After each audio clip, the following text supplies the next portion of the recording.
ભગવાનને પ્રેમ કરતો નથી એને પછી નરક ભોગવવું પડે,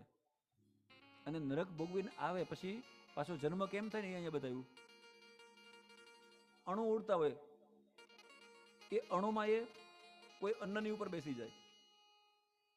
અને એ કોઈ પુરુષ ને સ્ત્રી અન્ન ખાય એટલે એમાંથી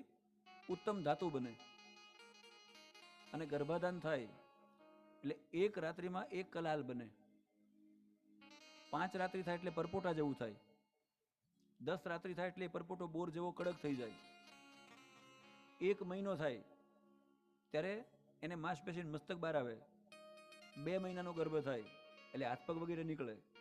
3 મહિનાનો ગર્ભ થાય એટલે પુરુષ સ્ત્રીનું ચિહ્ન આવી જાય, 4થા મહિને સપ્ત ધાતુ બની જાય, અને 5મા મહિને જીવ આવી જાય, અને માતાના ખાધેલા ખોરાકો, એના કરેલા વિચારો, એનું વાંચેલું, એની અંદરના જે જીવજંતુ હોય એ મળમૂત્ર એને હેરાન કરે,